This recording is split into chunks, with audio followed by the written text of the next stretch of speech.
If you're a fan of all things Power Rangers and Power Rangers related and you're new to the channel, be sure to hit the subscribe button and turn on the notification bell so you never miss an update. Anyways, thanks for watching and I hope you enjoy the video. If it's one thing that I've been requested to talk about plenty of times, it's definitely Power Rangers Hexagon. Now for those who don't know what Power Rangers Hexagon is, that's okay because it never existed, it never came to be. It was an idea that never came into light, so it's the Power Rangers season that we never got, but it never really went anywhere apart from a few draft ideas and a few story pitches by the producer. And in this video, we're going to talk about it. Now, Hexagon was going to be the season after Wild Force, and if you go back and watch the episode Forever Red, you can see the seeds of Hexagon slowly being planted in that episode by the writer and producer of that episode, Amit Bhaumik. I do apologize if I butchered that name, but he was slowly planting ideas in Forever Red. Stuff like Jason on the motorbike and how he sort of knew Wes and Eric because he was getting in trouble with the law, how other Rangers sort of knew each other. He was planting stuff later down the line that would probably be important in Hexagon, and Hexagon was going to be the adaptation of Ninpuu Sentai Hurricaneger. Sorry if I butchered that name as well, but Ranger or Hurricane Ranger, whatever you want to call it, I do apologize. I'm not good at pronouncing Sentai names, but that eventually became Ninja Storm when Disney bought out Saban. And Hexagon could have probably possibly happened if Saban didn't sell the license to Disney. If you watch The Toys That Made Us, Saban actually explains how he sold Power Rangers to Disney because he didn't think that they would be getting all the properties including Power Rangers. He sort of says he didn't know about that.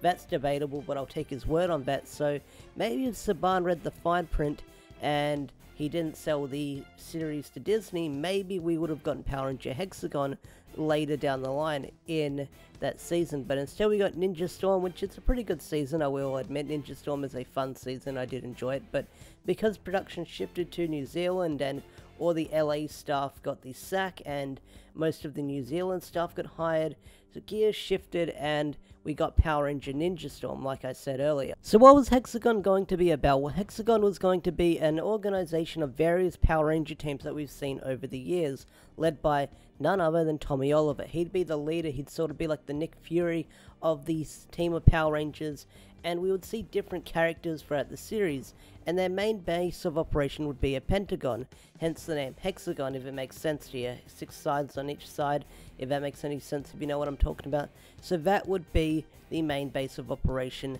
for the Rangers, and the reason why it would be a pentagon would be for 6 Rangers, because there's always been 6 Rangers on the team over the past few years at that point in time in the Power Ranger franchise.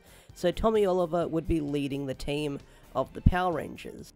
Now the team would consist of the 3 basic Rangers that you see in Ninja Storm, Red, Blue and Yellow, and they would be brand new recruits to Hexagon being trained by Ninja, which is really cool because Ninja sort of took a backseat in the Power Ranger universe after Season 3 and in Alien Rangers, mostly due to Sentai reasons because they didn't know what to do with the suit or the costume and they probably didn't have any footage left over, so they had nothing to do with the character Ninja, so that would be really cool to see Ninja training the other Rangers.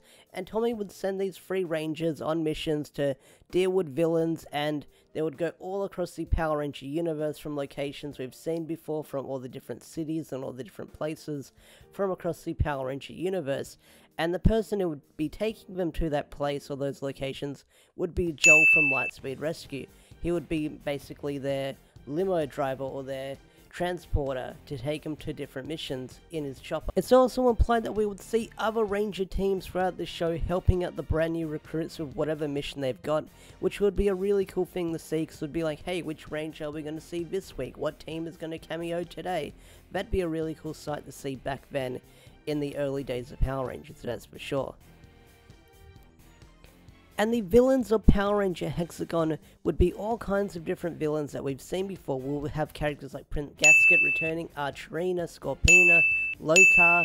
Those characters would be making an appearance in Hexagon because a lot of those characters had unresolved plot lines in these seasons they appeared in. And the monsters of the day would be really interesting. They would be the Sentai villains that we've seen from the Sentai show Hurricaneger or Ninpuu Ninjas, whatever you want to call them, I forget the name, I'm not good at it. and they would be in different factions. So if the machine was more robotic, then it would be from the Machine Empire, but if the villain was more organic, it might be a minion of Scorpina. So it would be on two different sides for the villains. So the villains in Hexagon would have factions and sides, sort of like in Operation Overdrive, where you've got different teams of villains, but they're all fighting for the same goal, to destroy the Power Rangers.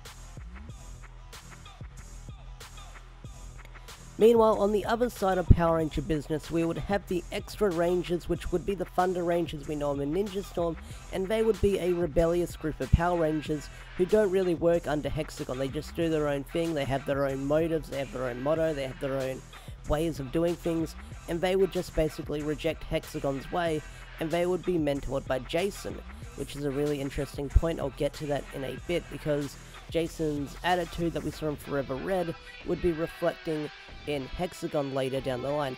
And these Beetle Rangers, I'll just call them, because, or the Thunderstorm Rangers, they would be basically your rebellious team, and eventually we would have a third US exclusive Beetle Ranger, which would be sort of like a dark yellow color Ranger.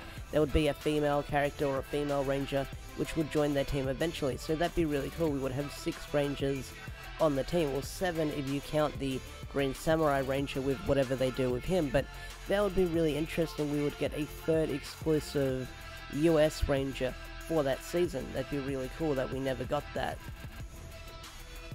Now let's talk about the Green Samurai Ranger that would be appearing in Hexagon, because this is kind of a complicated case, because the Green Samurai Ranger in Hexagon would be neither good nor bad, but a bit of both in between, where he wouldn't pick a side depending on what shield he wore. So if he wore the green gold shield, he'd be on someone's side, or if he didn't wear it, he wouldn't be on their side. That kind of thing. It'd be really weird, really complicated, but it also says he'd be the most powerful ranger ever created, which we've heard a dozen times throughout the season or series, because he'd basically be the final challenge for the Rangers to unite against and fight. Now let's talk about Jason. Now Jason is sort of the mentor figure, or the big brother figure, to the Thunder Rangers that we see in Hexagon, that we would have seen in Hexagon, I should say. And the reason why Jason's more rebellious in Hexagon is because of the way he acted in Forever Red, and how we saw him earlier on in the season. This mostly is due to how he interacted with Wes and Eric in the Forever Red special. I recognize some of you guys. Some of you more than others. And in Power Rangers Zeo, where he was wearing the duster, the shades, and the bandana in the desert, where Amit's idea was saying Jason was on the run from the law rather than being at a peace conference, so he gets the feeling something might have happened to Jason, which is why he's out in the desert dressed like he is, which is an interesting concept, but we later sort of play with that concept in the comics with the Omega Rangers, which you've heard me talk about a dozen times, which is for a video for another day eventually. So eventually Power Ranger Hexagon will have a conflict where it turns into Power Rangers Civil War, where you're either side with Jason or you're either side with Tommy, with what their ideals are and where you stand, and that will turn into Marvel's Civil War. Like I said earlier, you pick a side, win or lose, we're gonna go fight each other eventually, and do things our way. You're either with us or you're not, that kind of way. So it would sort of turn into a clash of Power Rangers, or like I said, a Power Rangers Civil War, where the Ranger teams would be fighting one another, and eventually Tommy would break down and see the error of his ways, or just get overpowered or power hungry or something, and eventually become the final villain of the series, which would be really cool to see Tommy go down that road again, becoming a villain. But the reason why Tommy's becoming a villain in Power Ranger Hexagon is seeing his ideals and his morals crumble before him, so that would be an interesting character development for Tommy to see him actually go down that road. I would have loved to see that. And that is Power Rangers Hexagon, the season that never happened, the season that never came to be, because Disney bought out Power Rangers and moved everything to New Zealand back in the day. So Hexagon is an interesting concept that I keep hearing about and people wanting me to talk about, and it sucks that it never happened, because I would have loved to have lived in that alternate parallel universe where it did happen, but unfortunately it didn't happen because of, like I said, Disney bought Power Rangers, so it never happened. But I wonder if actually it would have came to be with all those actors they would have had to hire as cameos and guest roles and stuff like that, and having actors like JDF and Austin St. John as mainstay roles. That would have been an interesting concept, but unfortunately it never came to be. Anyway guys, that is the untold story, or the well-known story, of Power Rangers Hexagon. Thank you so much for watching the video. I'll see you guys around. Peace out, take care,